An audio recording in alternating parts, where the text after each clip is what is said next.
ధ్యానం చేస్తున్న ప్రక్రియలో ఫస్ట్ స్టార్టింగ్ మనము ఎప్పుడైతే ఐస్ క్లోజ్ చేస్తామో క్లోజ్ చేయగానే ఏదైతే బాహిర్ముఖంగా కనిపిస్తున్న ప్రపంచాన్ని మొత్తం మనము చూడడం ఆపేస్తున్నాం. అంటే you cut down the world, what ever world జరుగుతున్న దాన్ని అంతటిని ఏకదాటిగా ఒకటేసారి కట్ డౌన్ చేయగలుగుతున్నాం. అది మనం ఈజీగా చేయగలుగుతున్నాం. జస్ట్ క్లోజ్ చేయగానే ఆగిపోయింది ప్రపంచం, బయట ఏం జరుగుతుందని మనకు సంబంధం లేదు. So you cut down some portion of. Then లోపల మైండ్లో మనకి ఎంతో జరుగుతూ ఉంటుంది. అప్పటిదేదో గుర్తొస్తుంది, ఇప్పటిదేదో గుర్తొస్తుంది, అదేదో చేసేద్దామని అనిపిస్తుంది, ఏదో చేయలేదే అని అనుకుంటాము, ఏదో చేస్తే బాగుండు అని అనుకుంటాము. ఇదంతా ఎక్కడి నుంచి వస్తుంది? మన మనసు చేస్తున్న ఆట. మన మనసు చేస్తున్న ఆట, మనం చేస్తున్న ఆట కాదు. మన మనసు ఆడుతున్న ఆటలో మనం ఒక పావులాగా మారి అది మనం ఆడిపిస్తుంటే దాంతో మనము తోలుబొమ్మలాగా ఆడుతున్నాం. సో ఆ మనసుని మనము కట్ చేయడం అంత ఈజీ కాదు. సో చెప్పేస్తుంటారు అన్నట్టు ఈజీగా, లైక్ నాకు డిటాచ్మెంట్స్ ఉన్నాయి, నాకు ఏది పట్టించుకోవట్లేదు. నిర్వాణ శతకంలో చెప్పినట్టు నా దుఃఖం నా చిత్తం నా అని చెప్పేస్తూ ఉంటాం. మనం శివోహం శివోహం అని అనేస్తుంటాం. బట్ ఎంతవరకు మనము వీటన్నిటిని వదులుకోవడానికి సిద్ధంగా ఉన్నాం? ఎంతవరకు మనం మన శరీరం పట్టించుకోకుండా, ప్రపంచాన్ని పట్టించుకోకుండా ఉండగలుగుతున్నాం? అంత లెవెల్ ఆఫ్ మైనస్లోకి వెళ్ళగలుగుతున్నాం. Let's say we are 100 including mind, body, intellect, the experiences, the future plans, the futuristic ideas, intelligence, the intellect, the so called the spirituality, the so-called spiritual lives that we have attained from the past thousands and thousands of lives, అన్నిటిని వదులుకోవడానికి ఎంత సిద్ధంగా ఉన్నాం? ఇదంతా ఒక 100 అనుకుంటే ఒక 10% ఈ ప్రపంచం అంతా అనుకుందాం. అంటే 10 తీసేసినాం, ఇంకా మిగతా 90 ఉంది. 90 ఏంది? నీ మైండ్, నీ ఐడియాస్, నీ పాస్ట్, నీ ఫ్యూచరు, ఇవన్నీ ఉన్నాయి. మళ్ళీ అందులో నుంచి 10 తీసేయాల. ఏది? మన మైండ్లో నుంచి వస్తున్న ఆలోచనలు తీయడం రావాలా. అంటే మన లోపల ధ్యానం అనేది అంత లెవెల్ డీప్కి వెళ్ళాలి మనం. అంటే మైండ్ను కూడా దాటి వెళ్ళాలి, మైండ్ను కూడా తీయగలగాలి, ఆలోచనలను తీయగలగాలి, ఆలోచనకున్న శక్తిని తీయగలగాలి, ఆలోచనల వైపు పెడుతున్న ఆ సమయాన్ని తీయగలగాల. పాస్ట్కి వెళ్ళి ఆ ప్రక్రియ ఏదైతే పాత ఉందో దాన్ని కూడా కట్ చేసుకోగలగాలి. అప్పుడు మళ్ళా 90 నుంచి కొంచెం 80 వరకు వచ్చేసినాం. తర్వాత మనకి ఇంటెలిజెన్స్ ఉంటుంది, ఎంతో ఇంటెలిజెన్స్ ఉంటుంది మనకు, మన ఐడియాస్ ఉంటాయి మనకు. అరే అలా చేసేది లేకుండా ఇలా చేసాను, ఎన్నో ప్రాబిలిటీస్ ఆలోచిస్తుంటాం. Mind wanders different ways. నేను ఎప్పటివరకు కట్ చేయగలుగుతా? రీసెంట్గా వచ్చిన నిన్నటిది, మొన్నటిది, రేపటిది, ఈ వారంది కట్ చేయగలుగుతా.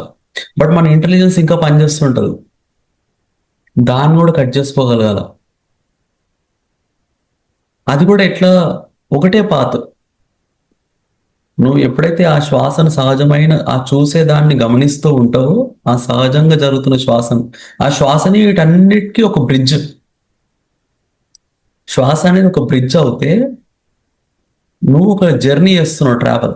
ఎక్కడికి జర్నీ చేస్తున్నావు? అంతర్ప్రయాణం చేస్తున్నావు. అంటే బహిర్ముఖంగా జరుగుతున్న ప్రపంచాన్ని నుంచి నీ లోతుకు ప్రయాణం చేయడానికి నువ్వు వాడుతున్న వాహనమే నీ శ్వాస. ఆ వాహనం ద్వారా నువ్వు అంతర్ప్రయాణం చేయడానికి బహిర్ముఖ ప్రపంచాన్ని నుంచి లోపలికి వెళ్ళే ప్రయాణంలో భాగంగా వీటన్నిటిని కోల్పోతున్నావు.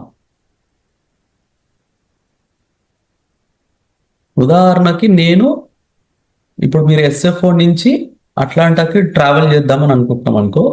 ఎస్ఎఫ్ఓ అనేది మన ప్రపంచం అనుకుంటే, బయట కనబడుతున్న ప్రపంచం అనుకుంటే, అట్లాంటా వచ్చేసి మన అంతర్లీనమైన లోపటి స్థితి.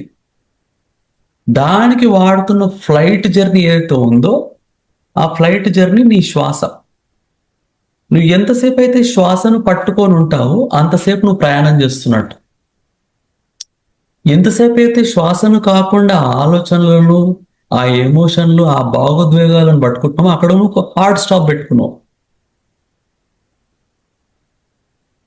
ఫ్లైట్ జర్నీ అనే దానికన్నా దీన్ని ట్రైన్ జర్నీ అంటే బెటర్. ట్రైన్ జర్నీలో అక్కడక్కడ స్టాప్స్ వస్తాయి. ఆ స్టాప్ దగ్గర ఉన్నంత సేపు ట్రైన్ కదలట్లేదు, అంటే ప్రయాణం జరగట్లేదు. అంటే ఆలోచన వచ్చినప్పుడు యూ స్టాప్డ్ యువర్ సెల్ఫ్. నువ్వు చూస్తున్నావు అన్నట్టు అదంతా, ఆ మైండ్ చేస్తున్న ఆటను చూస్తున్నావు. మళ్ళీ ఎప్పుడైతే మళ్ళీ శ్వాసం పట్టుకుంటూ అప్పుడు మళ్ళీ ప్రయాణం చేస్తున్నాం అన్నట్టు. చేస్తూ చేస్తూ చేస్తూ ఎంత ఎక్కువ దీర్ఘకాలిక శ్వాసను గమనించే శక్తిని మనం పొందితే అంత శూన్య స్థితిని పొందడానికి మనకు మనం బాటలు వేసుకున్న వారం అవుతాం. అలా వెళ్తూ వెళ్తూ వెళ్తూ వెళ్తూ మెల్లిగా ఆ 80% దగ్గర నుంచి 70%కి వస్తాం. తర్వాత ఎమోషన్స్ వస్తాయి. ఆలోచనలు ఆగిపోయినాయి కానీ ఎమోషన్ ఉంటుంది మనకు. ఈ మ, జీవిత ధ్యేయం అని ఒకటి ఉంటుంది. జీవిత లక్ష్యాలు ఉంటాయి. అసలు జీవితంలో ఎన్ని పాఠాలు నేర్చుకున్నాము, ఆ పాఠాల ద్వారా ఇంకెన్ని నేర్చుకోవాలి అనే ఫీలింగ్స్ వస్తాయి. This are like feelings and emotions. భావనా క్షేత్రం. ఆ భావనలో నుంచి మనకు ఎంతో ఇంటెన్సిటీ, నేను ఈ పని చేయడానికి వచ్చాను, నేను ఆ పని చేయడానికి, నాకు ఆ లక్ష్య సాధన కోసం వచ్చాను, ఈ లక్ష్య సాధన కోసం. అది ఒక ఎమోషన్స్ తో కూడుకున్న, ఫీలింగ్స్ తో కూడుకున్న లక్ష్యాలను ఏర్పాటు చేసుకున్న లెవెల్కి వెళ్ళిపోతాం. అది 60 నుంచి 70% ఉంటుంది. అంటే మన మన యొక్క ఈ లోతుకు వెళ్ళే ప్రయాణంలో అవి టచ్ అవుతాయి. నువ్వు ఇక్కడ శరీరాన్ని వదిలేసినావు, దాంట్లోంచి మనసులోంచి వస్తున్న గ్యారడీని వదిలేసినావు. The magic that's happening between your thoughts and thoughts and thoughts, you left that as well. అది కూడా వదిలేసినావు. తర్వాత నీ ఎమోషన్స్ వచ్చినాయి.